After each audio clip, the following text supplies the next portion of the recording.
تاریخ انسانیت کا اگر مطالعہ کریں تو 3 قسم کے فتنے پیدا ہوئے تھے جی ایک فتنہ وہابیت تھا دوسرا فتنہ اپنا آپ خدا بھلا کرے احمدی ہے قادیانیت تھا جی انہوں نے تو اپنے سر اٹھائے لیکن پاک و ہند میں فکر قادیانیت کو چلا گیا جی لیکن فتنہ وہابیت اتنا مضبوط ہوا کہ آپ کے سامنے آج وہ موجود ہے جی جو اپنے علاوہ سب کو کافر سمجھتے بالکل اپنے علاوہ کسی کو وہ مسلمان تصور نہیں کرتے اگر آج سے 100 سال پہلے کے اہل سنت علماء کے نظریات کا آپ مطالعہ کریں جی آپ شیعوں کے ساتھ ساتھ اہل سنت علماء بھی یہ کہتے ہوئے افسوس اور تعصب کرتے ہوئے نظر آئیں گے کہ یہ کیسے لوگ آ گئے مکہ مدینہ پر کہ جو مسلمانوں کے لباسوں میں اسلام کا جو چہرہ مسخ کر رہے ان کے نزدیک رسول خدا صلی اللہ علیہ وآلہ وسلم کے پیش نظر کہ کلمہ پڑھنے والا چاہے کسی دل میں ہو کسی دل میں ہو 1 منٹ کا ٹائم ہے قبلہ کسی ہیکل میں ہو مسلمان ہوتا ہے لیکن یہ اپنے آپ کسی کو مسلمان ماننے کے لیے تیار ہی نہیں ہے جی 1 منٹ کا ٹائم ہے دراصل بدقسمتی یہ ہے جی کہ آل سعود قبلہ 1 منٹ کا ٹائم ہے اچھا بس میں ختم کر رہا ہوں اپنے بیان کو میں اس لیے کوشش کی جلدی جلدی اپنی بات کو آپ تک اپنے ناظرین تک پہنچاؤں آل سعود نے ہمارے یہ سمجھ کہ یہ مزارات پر حل نہیں چلایا گیا یہ مزارات پر بلڈوز نہیں کیا گیا یہ بنیادی طور عقیدہ رکھنے والے ہر ازادہ ہر شیعہ کے وجود پر بلڈوزر چلائے گئے ہیں یقیناً ہر شیعہ کی پر بلڈوز کیا گیا کو بلڈوز کیا گیا ہے تو میں یہ سمجھتا ہوں کہ ہمیں آج اس پیغام کی وساطت سے پورے عالم انسانیت میں اس بات کو اجاگر کرنا چاہیے کہ 8 شوال المحرم جو بالکل قریب ہے 4 دن بعد 3 دن بعد آنے والی ہے اپنی تمام تر طاقتوں اور توانائیوں کے ساتھ ہمیں اپنے گھروں سے نکلنا ہے اور اپنی اس آواز کو بلند کرنا ہے تاکہ ہم روز قیامت بارگاہ حضرت زہرا علیہ ہمیں سکے انشاءاللہ قبلہ اللہ آپ کی توفیقات خیر میں اضافہ فرمائے ایک دفعہ پھر بھی نہایت ہی آپ کے دل سے ممنون اور مشکور ہے آپ سے قبلہ اجازت چاہیں گے چونکہ وقت جو ہے وہ انتہا پہ پہنچ چکا ہے التماس دعا ہمیں بھی اپنی دعاؤں میں یاد رکھے فی امان اللہ اللہ حافظ اللہ حافظ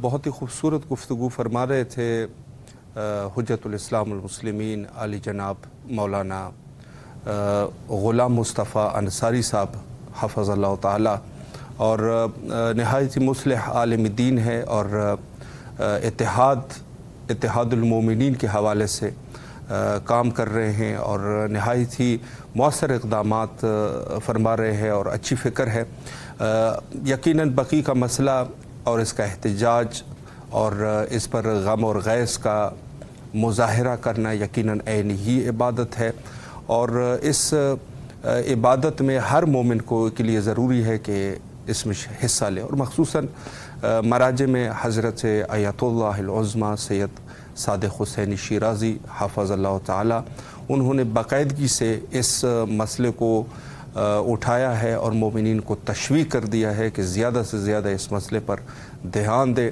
اور یہاں تک کہ بقی انشاءاللہ تعمیر ہو جائے اللہ ہم سب کے توفیقات خیر میں اضافہ فرمائے اور وقت جو ہے وہ تقریباً ہمارا انتہا پر پہنچ چکا ہے اور سب سے ضروری حجت خدا کے ظہور کے لیے دعا ہے مل کے دعا کرتے ہیں اللہم عجل لولیک الفرج